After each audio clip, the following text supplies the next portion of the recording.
Hey guys, just wanted to make another quick video following up on my last one because the Rays continue to be aggressive, trading away pieces at the trade deadline.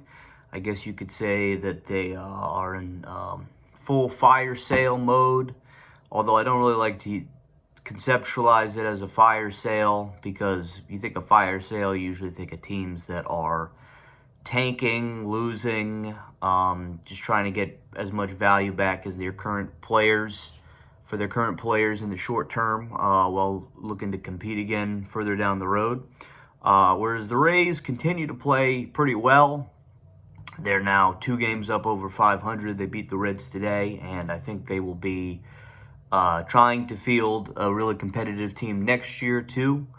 But nonetheless, they traded Jason Adam to the Padres. I would say their best reliever over the last 3 years. And Isaac Paredes, their all-star third baseman, to the Cubs. Now, one thing that was interesting to me about these deals is that you could argue that the Rays may have gotten more back for Jason Adam than they did for Isaac Paredes. I'm not saying it's that cut and dry, but at the very least, they got a really strong return for Jason Adam. They got a pitcher named Dylan Lesko, who is already rated by MLB.com as the Rays' now 5th best overall prospect. And they got 2 other top 30 prospects for Jason Adam. Whereas you look at what they got for Isaac Paredes, they got like one guy who's the Cubs' 29th best prospect overall right now. Another guy who's not even on the top 30 list. And then Christopher Morel, or Morel, don't know how to pronounce his name, of course, is the centerpiece. That deal is really all going to come down to Christopher Morel. But I'm surprised the Rays got as much back for Jason Adam as they did. Although the Padres are notoriously a team that overpays with their prospects. And but yeah, I mean, as incredible as Jason Adam has been, I'd say he's been as consistent as any reliever in the last 3 years. You know, relievers are just sort of capped on how much value they could possibly have to a team because of how little innings they pitch. Jason Adams' WAR this season is about 1.1. So he's been worth about 1 win above replacement for the Rays. Whereas you look at Isaac Paredes, his WAR right now, according to Baseball Reference, is 2.4. So depending on how seriously you take WAR, it's still kind of a controversial statistic. Paredes has been arguably twice as valuable to the Rays as Jason Adam this year.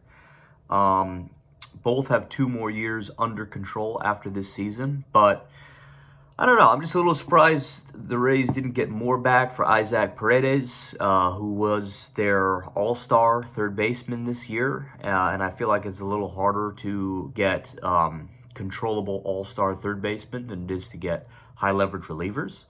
And seeing how much they got back for Arozarena and Eflin and now Jason Adam, I thought that Paredes would be like their biggest piece and maybe net them the biggest return. But again, it really just all comes down to how the Rays feel about Christopher Morel, I think, at the end of the day. Sorry, I'm sick, if my voice sounds weird. But, because Morel is a guy who was a very highly rated top 100 prospect not long ago. He's the same age as Paredes. So he's another good young third baseman with a lot of upside. He has 4 more years of control after this season, whereas Paredes only has 2 more years of control.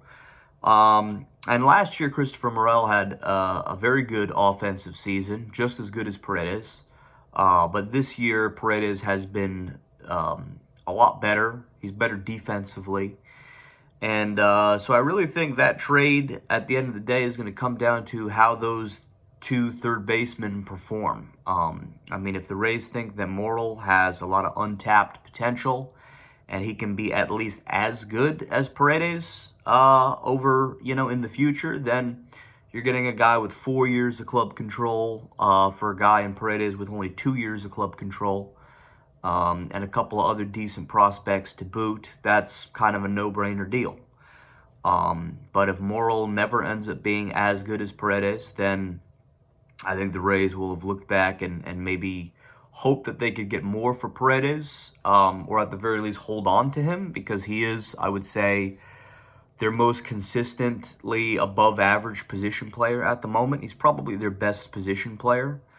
And to give up a guy like that when you're trying to compete next season, I mean, they're going to be able to plug Morrill right into his place, and their best overall prospect is a third baseman, a guy named Junior Caminero, who's one of the very best prospects in all of baseball. He probably has the upside to be better than either of them. So I think that's why the Rays traded Paredes. They figured, well, our best prospect, who's a third baseman by trade, is on the way anyways. Let's clear the way for him and get as much value back for Paredes as we can now. But, yeah, interesting to me that they couldn't get more for him, especially considering that other competitive teams were linked to Paredes. They had interest, supposedly, like the Dodgers and the Yankees. But they didn't get a bad package back for him. They got essentially a third baseman for third baseman swap with another promising young player that has more years of team control, and a couple of interesting pitching prospects as well. But they got an incredible deal for Jason Adam, trading a relief pitcher, which the Rays seem to have an infinite line of relief pitchers. They have like a relief pitching factory somewhere in their organization, because every year they have new great relief pitchers from nowhere. That's how they got Jason Adam in the first place. They picked up Jason Adam off waivers, and the next thing you know, he's one of the best, relievers in all of baseball, like late into his career. So I think that they view relief pitchers as a little expendable, and to get back 3 top 30 prospects for him, including Dylan Lesko, who's their number 5 prospect overall, that's a great deal, and I expect the Rays to keep on trading pieces if they can get good value back for them. Ahmed Rosario could be on the move, maybe Pete Fairbanks, maybe Zach Littell, maybe Yandy Diaz, but the Rays are definitely trying to get as much value back for their good players as they can that don't have that many years of club control, to clear the way for their top prospects who are right around the corner. So we'll see how that works out for them.